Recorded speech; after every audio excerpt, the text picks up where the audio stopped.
E aí, galera, beleza? Vamos para mais uma videoaula. E, galera, tema de hoje muito, mas muito importante, beleza? Hoje a gente vai falar de biotecnologia, um assunto que tradicionalmente é muito cobrado nas provas do Enem, tá? Esse ano, então, galera, nem se fala. A gente vai falar, por exemplo, né, na videoaula, nessa videoaula, sobre um teste que a galera está fazendo aí para diagnosticar o corona, chamado de PCR. E tudo isso tem a ver com biotecnologia. Beleza? Vamos entender hoje que, por exemplo, e outras coisas também, o que é o PCR. Tá? Então, galera, vamos lá. Vou compartilhar, né, os meus slides aí para vocês conseguirem acompanhar, fazer o caderno de vocês como sempre. E assim, turma, uma coisa importante. Eu vou dividir essa aula em duas, tá? Então vai ser 2 vídeos de biotecnologia. Essa vai ser a parte 1, depois eu vou botar a parte 2 aí, porque senão vai dar mais de 1 hora de vídeo. Demorou? Então vamos lá, galera. Vou compartilhar aqui com vocês o nosso slide para a gente começar a discutir essa parada que é maneiríssima, tá? Então vamos que vamos. Ó, já está aparecendo aí para vocês, né? O slide. Deixa eu só ampliar aqui para a gente conseguir visualizar melhor. Beleza. Então, galera, tá aí, ó, a capa da aula, né? A biotecnologia. Olha que desenho bonitinho, né? Mas é a nossa capinha aí. Vamos lá, galera. Olha só.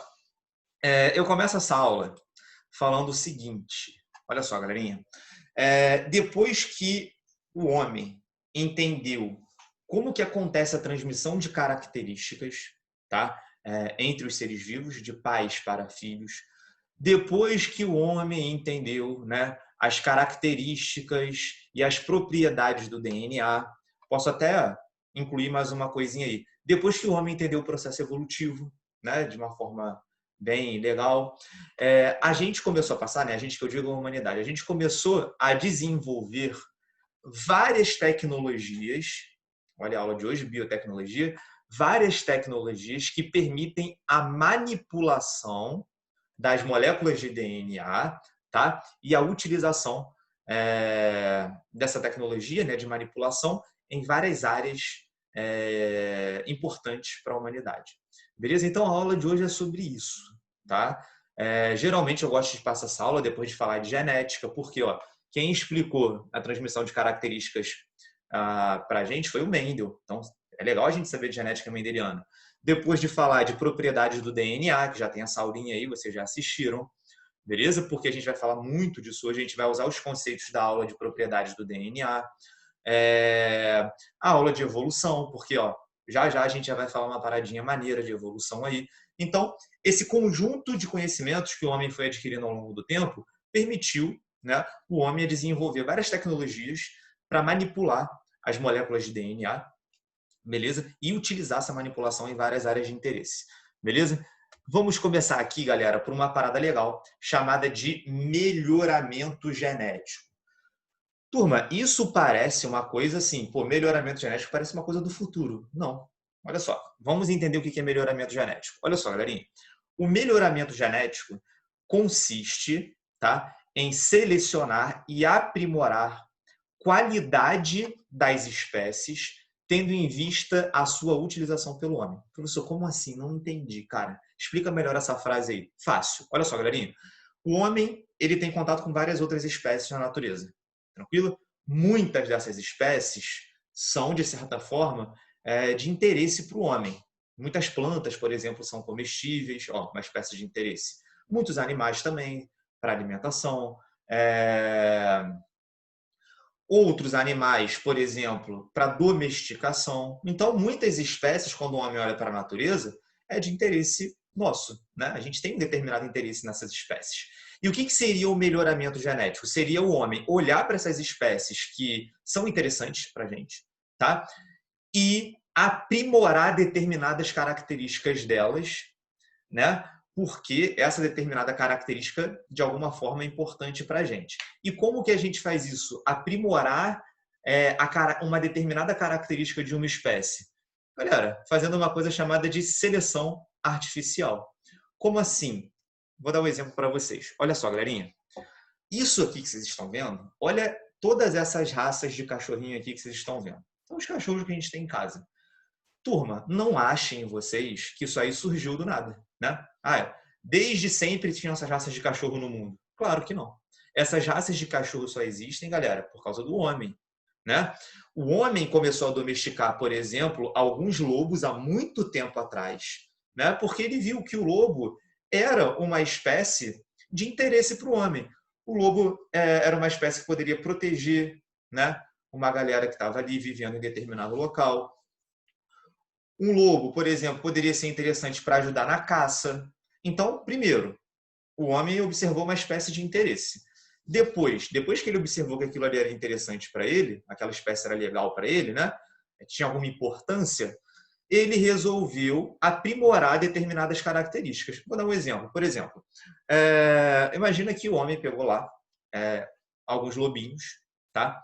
E falou assim, pô, eu queria um cachorro, um lobinho, né? Um cachorro não, naquela época eu não chamava de cachorro ainda, né?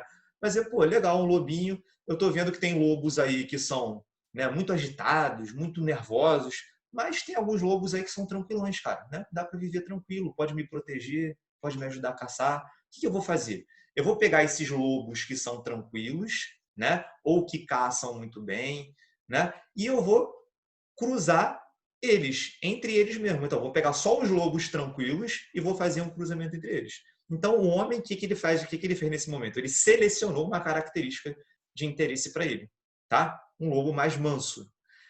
Pegou essa galera e fez vários cruzamentos durante várias gerações. Então, pegou os lobinhos mansos, cruzou, nasceu vários filhotinhos.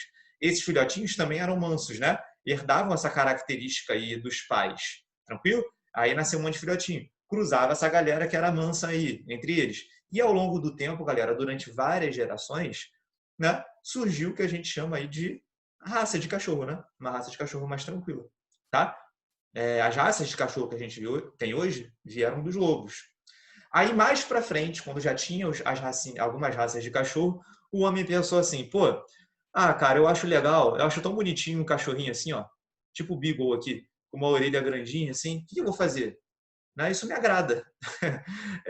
Eu vou pegar os cachorros que têm orelha grande e vou deixar eles cruzarem entre si durante várias gerações. Então, de novo, o homem olhou uma característica que lhe agrada, selecionou essa característica, deixou só a galera que tem a orelha compridinha cruzar entre si e durante várias gerações ao longo do tempo surge uma nova espécie. Isso seria um melhoramento genético. Notem que para você fazer isso, você não precisa de nenhum conhecimento tecnológico, você não precisa saber de DNA. Galera, o homem faz o que a gente chama de melhoramento genético há muito tempo. Tá? Por exemplo, as raças de cachorro. É um melhoramento genético. É só você olhar para uma espécie, ver uma característica que lhe agrada, selecionar aqueles indivíduos que têm essas características e deixar eles cruzarem entre si durante várias gerações. É isso. Tá? Olha que outro exemplo maneiríssimo também, galera. Ó, deixa eu passar aqui. Olha só, turma, muitas pessoas não viram isso. Olha como é que era a banana antigamente. Tá vendo esses negocinhos pretinhos aqui? São sementes. Hoje a banana que a gente compra no mercado não tem semente, tá? Ué, pessoal, como é que a banana passou disso para isso aqui? Melhoramento genético. O homem olhou para a natureza e falou assim, porra, banana, cara, é um fruto legal, me alimenta, né? Eu me sinto bem comendo banana, mas tem uma coisa chata, maluco. Toda hora que eu vou comer banana, cheio de semente. O que eu vou fazer? Eu vou pegar aquelas plantas que produzem menos sementes e vou deixá-las cruzarem entre si aqui, cara. Vou fazer uma seleção artificial. Selecionei aquela galera que produz menos sementes, que produzem bananas um pouco maiores, e vou fazer o cruzamento delas durante várias gerações. Legal, chegamos numa determinada espécie, uma determinada variação, melhor dizendo assim, de banana que não tem semente. Tá? Melhoramento genético. O homem olhou para a natureza, selecionou uma característica que lhe agrada, deixou essa galera que tem a característica que lhe agrada cruzando por várias gerações, formamos uma nova variedade aí de bananas, tá? Curiosidade. Ué, professor, eu pensei que esses pontinhos pretinhos que tem na banana aqui, ó, tá vendo essa banana? Eram sementes. Não, não são sementes, tá? Não dá para eu entrar nesse tema agora porque é muito extenso. Na verdade, isso aqui são óvulos da flor que não foram fecundados. Se você não sabe o que é isso, pode assistir a aula de botânica lá, de classificação e reprodução das plantas que tem aí. vocês vão ver que, na verdade, esses pontinhos pretos aí que a gente vê na banana que a gente compra no mercado normal, são óvulos que não foram fecundados, tá? Outro exemplo, galera, pô, cavalo. Essas raças de cavalo que a gente vê hoje, vocês não acham, pelo amor de Deus, que sempre teve cavalo assim na natureza. Cavalo grande, musculoso pra caramba, bonito desse jeito aí. Isso é o quê? Seleção artificial, melhoramento genético. O homem pegando aqueles cavalos mais bonitos, maiores, mais fortes, né? Deixando eles cruzarem entre si até chegar nesses cavalos que a gente tem hoje. Outro exemplo, vaca, galera. Pô, você acha mesmo que antes do homem existir tinha vacas que produziam tanto leite assim como essa daqui? Claro que não. O homem, quando viu que o leite é um alimento muito legal para ele, muito importante, começou a selecionar aquelas vacas que produziam mais leite e, né, fez o que a gente chamou de melhoramento genético. É isso, tá? Foi? Show de bola? Então, o homem faz melhoramento genético há muito tempo, beleza?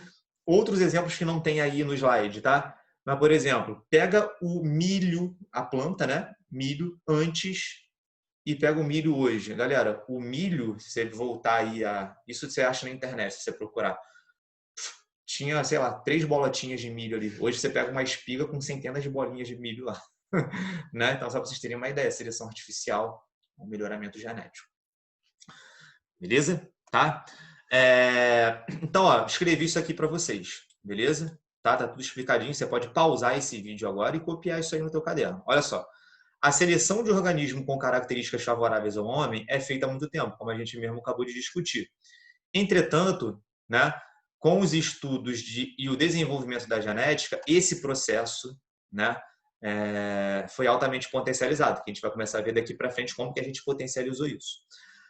Uma coisa que é legal a gente discutir é isso aqui, galera. Ó, um dos problemas do melhoramento genético, esse termo eu nem acho tão apropriado, né? Porque assim, é melhoramento genético para a gente, melhoramento para o homem, porque a gente está selecionando uma característica que é legal para a gente. Então, isso é um melhoramento para a gente, tá? Mas para a espécie, nem sempre. Na verdade, não é legal, tá? Por que não é legal, galera? Porque a partir do momento que o homem pega vários indivíduos parecidos entre si para cruzar e deixar eles cruzando durante várias gerações, né? Ele está diminuindo a variabilidade genética, porque ele está fazendo o cruzamento de indivíduos muito parecidos entre si, indivíduos que têm uma determinada característica que lhe agradam, né? Então, durante o processo, você vai gerando, por exemplo, uma raça ou uma espécie, uma variabilidade genética muito, muito pequena, tá? Então, melhoramento, esse nome, a galera fala assim, você vê isso em prova, vê isso em livros, mas melhoramento para quem? É para a espécie? Não, é para a gente. Porque a gente está escolhendo uma característica que agrada e que é importante para a gente. Beleza? Tá? Show de bola. Aí a gente entra num ponto muito importante da aula, tá? Que é a engenharia genética. Beleza? Isso sim é uma coisa muito mais recente. Galera, o que é a engenharia genética? E vamos lá, tá tudo escrito aqui para vocês, vocês podem pausar e copiar isso para vocês. Ó, engenharia genética é um conjunto de técnicas de manipulação do DNA que permite isolar, multiplicar alguns genes e até mesmo transferir genes de uma espécie para outra. Então, de novo, engenharia genética é um conjunto de técnicas que permite ao homem tirar determinados genes do DNA. Lembra que um gene nada mais é do que um pedacinho de DNA, tá? Que tem as informações para se produzir uma proteína. Tá? A gente precisa muito da aula de genética molecular para essa aula, beleza? Então, beleza. Engenharia genética, é um conjunto de técnicas que permite o homem retirar um gene do DNA, fazer várias cópias desse gene de interesse do homem e até transferir esses genes entre espécies diferentes. É isso que a gente vai começar a discutir a partir de agora. E, claro, isso aqui é uma coisa muito mais recente. Beleza? Vamos lá. A primeira coisa que eu quero discutir com vocês. Professor, como você falou que a engenharia, através da engenharia genética, o homem consegue tirar determinados genes do DNA. Como que o homem faz isso, cara? Como que isso foi possível? Então, galera, a retirada de determinados genes do DNA foi possível quando o homem descobriu um conjunto de enzimas chamadas de enzimas de restrição ou endonucleases de restrição. Tá? Você pode chamar enzimas de restrição ou endonucleases de restrição, tanto faz. O homem viu isso aqui pela primeira vez em bactérias. Tá? A gente não tem essas enzimas. Quem tem essas enzimas são bactérias. Professor, o que essas enzimas fazem nas bactérias? Fácil. As enzimas de restrição, ou endonucleases de restrição, elas cortam o DNA. E essas enzimas não é o DNA da bactéria. Essas enzimas é como se fosse uma proteção das bactérias contra os vírus. Né? Vocês viram na aula de vírus, se não viram, pode ver também, aí no canal que tem a aulinha, que o vírus ele libera o DNA dele dentro de uma célula, para esse DNA do vírus ser lido, por exemplo, DNA ou RNA do vírus, tem vírus de DNA e vírus de RNA, ele vai liberar o material genético dele dentro da célula, a célula vai ler esse material genético e novos vírus serão produzidos. Galera, as bactérias são seres vivos unicelulares.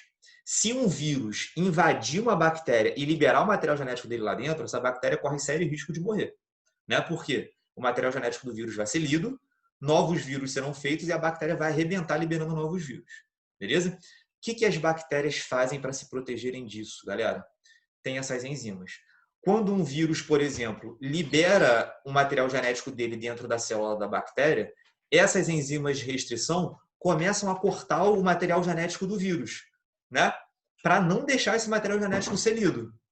Tranquilo? Então, quando o homem viu isso, assim, caraca, as bactérias apresentam enzimas que cortam o DNA em sequências específicas de nucleotídeos. Por exemplo, ó, olha essa imagem aqui. Ó. Imagina que isso aqui era um DNA viral, né? Está entrando na bactéria lá.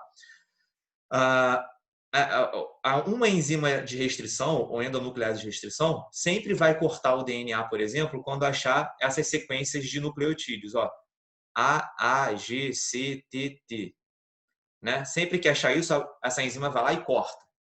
Então, é isso. O homem viu que essas enzimas eram uma proteção da bactéria contra o vírus e falou assim, meu camarada, eu posso fazer isso ao meu favor. Né? Eu posso usar esse mecanismo ao meu favor. Por exemplo, se existem enzimas que cortam o DNA em sequências específicas de nucleotídeos, eu posso, né, pegar um gene de interesse meu, vou dar um exemplo, vou chutar aqui, ó, por exemplo, o gene responsável pela produção de insulina, né? Que é uma coisa muito importante. Existem, só para vocês saberem, a gente vai discutir isso na aula de hoje, tem pessoas que não produzem insulina, né? São diabéticas, tem diabetes mellitus tipo 1. Então, por exemplo, o homem fala assim, cara, eu posso ver uma enzima de restrição que corta exatamente o gene da insulina. E isso pode ser importante, vocês vão saber como já, para o tratamento, por exemplo, de diabetes. Né? Diabetes mellitus tipo 1. E aí o homem falou assim, cara, legal. Né?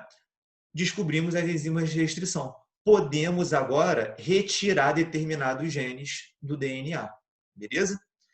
Vamos lá, então. Tá tudo escrito aqui para vocês. Tá? Não, já estava escrito aqui para vocês. Ó. Já estava aqui o texto para vocês. Tá? Tranquilo? Então, as enzimas de restrição são enzimas que cortam o DNA em sequências específicas de nucleotídeos e permite a gente retirar os genes das moléculas de DNA. Tá? Vamos para o próximo slide. Galera, o que a gente pode fazer? Existe uma técnica que a gente vai usar muito, a gente vai falar muito nessa aula de biotecnologia, uma técnica chamada de eletroforese. O que é eletroforese? Vocês vão ver como que isso é útil para a gente, tá? Galera, olha só. A eletroforese é uma plaquinha, tá? Que vocês estão vendo aqui, tranquilo? Em cima dessa plaquinha é colocado um gel, ó, tá até aqui a palavrinha, um gelzinho aqui na placa, tá? De um lado da placa, um lado da placa é ligado no polo elétrico positivo e o outro ladinho da placa é ligado no polo elétrico negativo, tá? O que acontece? Imagine, tá? Entendam essa técnica de eletroforese. A gente vai falar muito dela daqui para frente.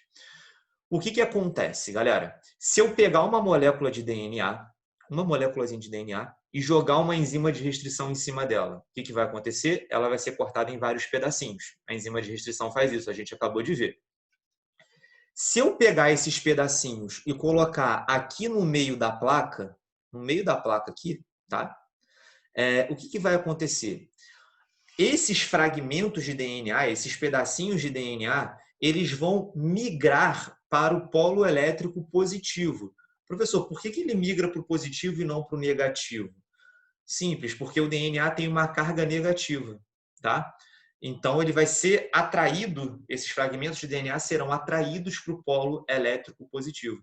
Professor, por que o DNA tem uma carga negativa?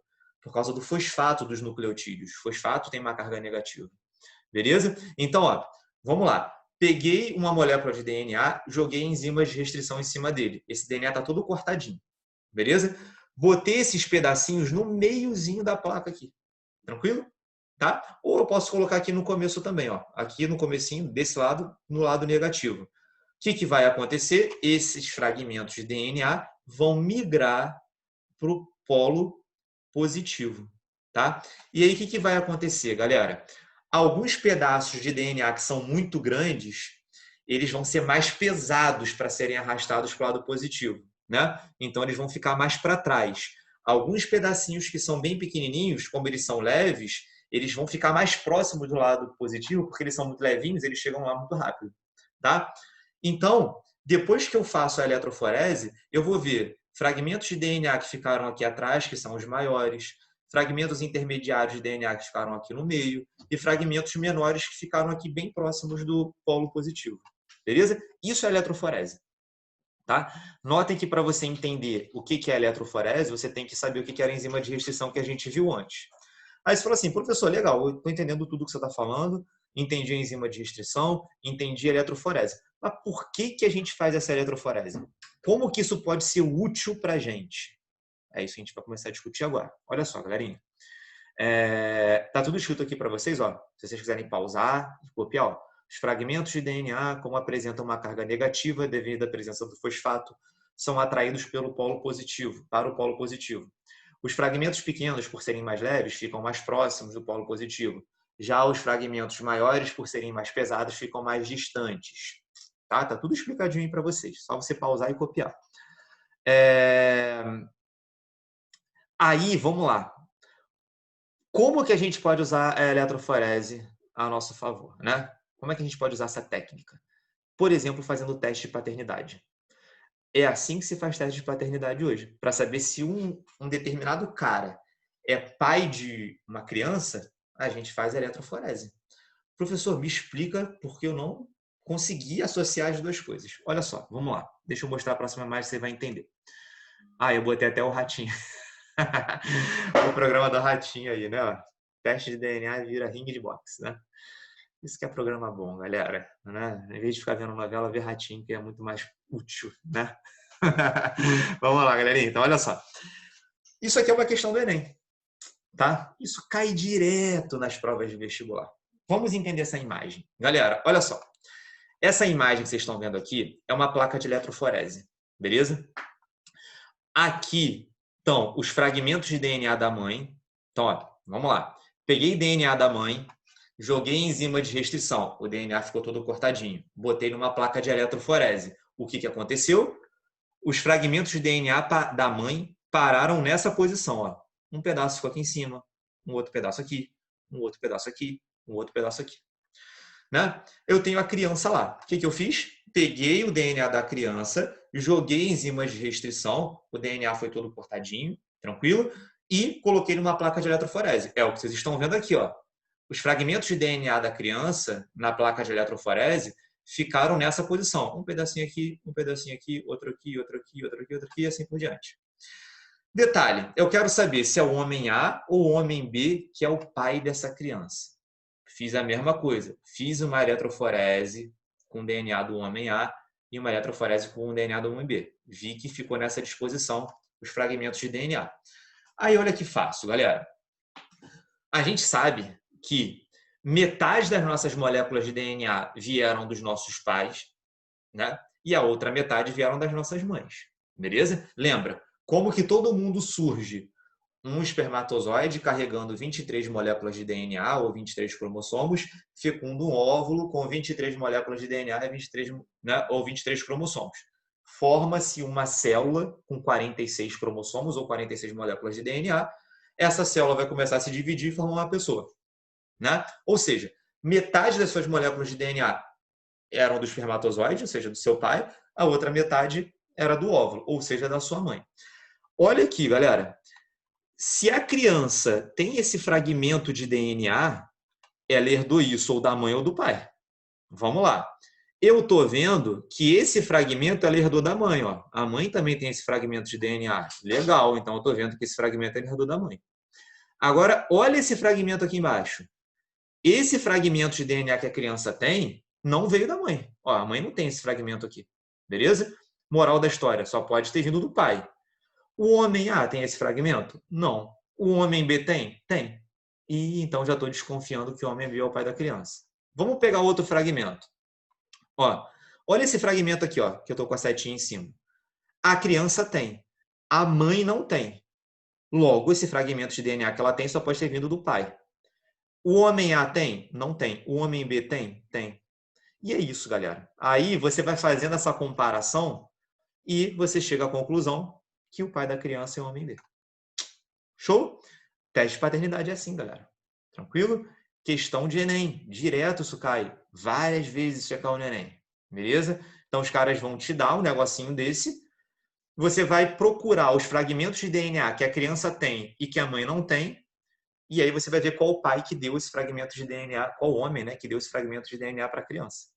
Tranquilo? Foi muito simples. É só você ir fazendo assim na prova que tu responde a questão. Então, ó, as enzimas de restrição, junto com a técnica de eletroforese, por exemplo, permite a gente hoje fazer teste de paternidade. Olha que foda, né? Outra, eu já estou pensando que vou ter que fazer 3 vídeos de de biotecnologia. Esse já está ficando grande, tem bastante coisa para falar. Galera, esse teste aí que a gente está vendo de eletroforese, não teste de paternidade, pode ser usado para descobrir, por exemplo,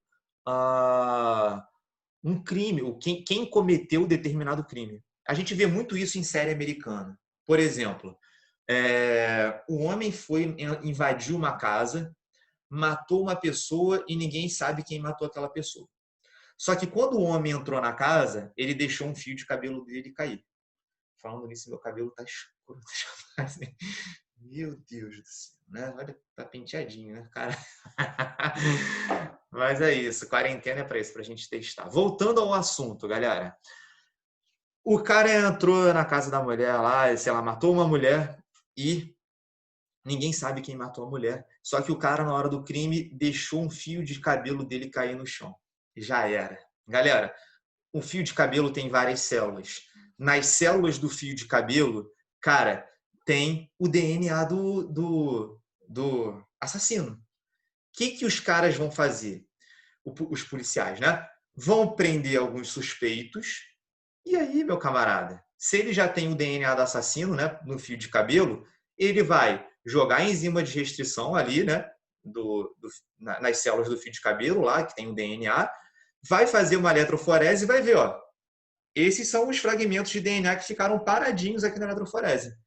Ele vai pegar os suspeitos e vai fazer a mesma coisa. Ó. Suspeito A, deixa eu coletar algumas células aqui, algumas moléculas de DNA. Joga enzima de restrição, eletroforese. Pega o suspeito B, pega o DNA do suspeito B, enzima de restrição, eletroforese. Pega o suspeito C e assim por diante. Depois, galera, é só você comparar a eletroforese, olha que foda isso, dos suspeitos com o fio de cabelo que estava lá na casa. Moral da história, você descobre quem é o bandido.